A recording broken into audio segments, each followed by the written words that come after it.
What's up? This is Marcus, and here is your weekly workout. So we're going to use one medium-sized kettlebell or dumbbell, something that is going to be relatively heavy. You're not going to need to get it overhead, and then we're going to do some body weight work in there as well. So this is a few of my favorite movements from my Kettlebell Elements program, which I really enjoy. And there's also dumbbell variations in there as well. So if you're just like, I don't have a bunch of kettlebells, it's all good. Anyway, just give this one a go. Let me know what you think, and I'm gonna go before I get too sweaty. So let's do it. The first movement is going to be a clean to catch, and what I like about this is that it just takes some of the pressure off the forearm. So if you're relatively new to kettlebells, it can be a little bit daunting to have to always have that bell in the rack position, and I'm definitely not one to say just suck it up, because that was old me. Anyway, so you're going to start with the bell on the ground, you're going to hike the bell back, you're going to explode, pull up explosively, and then you're going to catch the bell portion with your other hand. So I'm pulling with my left, I'm going to catch with my right. Now I can keep this momentum going as if I were doing just straight cleans, or I could come down to the ground. I can make this a little bit tougher because there's going to be less momentum, and I'm just going to drive from the ground with this dead start position. So first movement is going to be a clean to catch. Either variation is fine.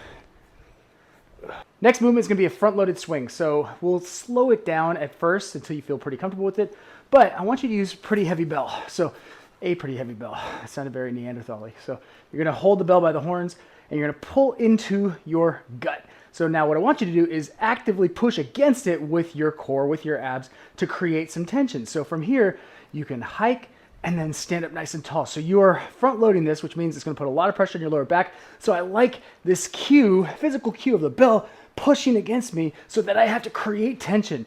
So I want to create tension the entire time as I'm doing this. So breathe in, breathe out as I stand up nice and tall. Breathe in, pressurize a little bit harder.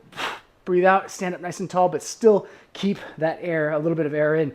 So I'm always keeping tension through my core. This is going to be great to learn the swing, learn the mechanics of the swing, learn how to create tension through your upper body. So when you do start swinging, you don't lose that connection through your upper back and your shoulders. So go relatively heavy with this. Really focus on sitting back. Engage those glutes, engage those hamstrings, and then keep your core tight. All right. Next one's going to be a rack squat. I like heavy single arm rack squats as a way to double down tension through my core. So as the bell is racked on one side, it's going to be fighting to pull me down. So I have to keep tension on my other side, both sides really, but I have to fight that back to make sure that I don't lean into that bell. So what I want to do is I want to rack that bell up. In that rack position, I'm going to tighten my shoulder, tighten my elbow, keep my shoulder engaged, pull my chest up. So as I squat, I try to stay as vertical as possible. This is a phenomenal exercise to build lower body strength, but it's also going to build a lot of core and upper body strength. So now, once that starts to get too heavy, then I like to incorporate what's called the high rack squat. So I'm going to hold that bell up in this high rack squat in that shoulder position, and from here, I can go a lot longer. So it's a great way to extend a set. So if your weight's a little bit too heavy, then I can challenge myself a little bit more. You can also just use your other hand for support. So you won't have as much control here as if the bell's up on your shoulders, but you'll have a lot more control than if the bell just sits on the rack position, which will take away that limiting factor, which is going to be your forearms, your arms, your shoulders. So I'm a huge fan of adding in some kind of quadruped crawl position exercise, whether it's actually crawling, whether it's kick throughs, any kind of like body weight flow variation. With this one, we're going to keep it really simple. So you're going to get into this quadruped position. So knees are going to be in front of your hips, not directly under, and then wrists are directly under your shoulders. From here, the beginner variation here is just touching hand to shoulder. So just these shoulder taps. To make this a little bit more interesting, I want you to lift up that opposite side as you lift up the hand, touch, and then bring it down. Touch, bring it down. So we do these alternating shoulder taps. And this is phenomenal for building some shoulder strength, core strength. You're definitely getting a little bit of chest in there, but because we're not doing a whole lot of flexion, you're not really going to engage the chest that much. But it's a great way to build some isometric strength there, and really just some nice core and upper body strength. All right, I don't feel like getting up and I don't feel like moving the camera. So give these 4 exercises a go. Clean to catch. It's the front-loaded swing / good morning, depending on how fast you do it. The front squat, and then the quadruped shoulder taps.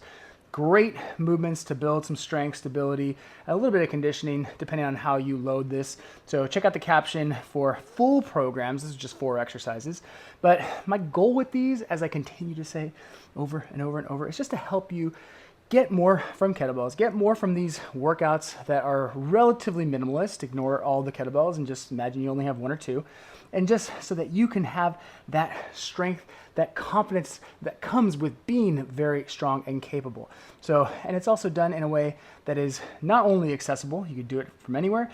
You're not going to jack yourself up in the process. You know, obviously loading up a bar, loading up, you know, the heaviest dumbbells you can is going to get you significantly stronger, but there's always that risk reward. I am not saying don't go heavy, but what I am saying is just be mindful of that. So for the times that you don't have access to all that equipment, or you don't feel like pushing yourself with that level of intensity, give these a go, and then just kind of supplement them into your training. So that's all I got. I'll see you on the next one.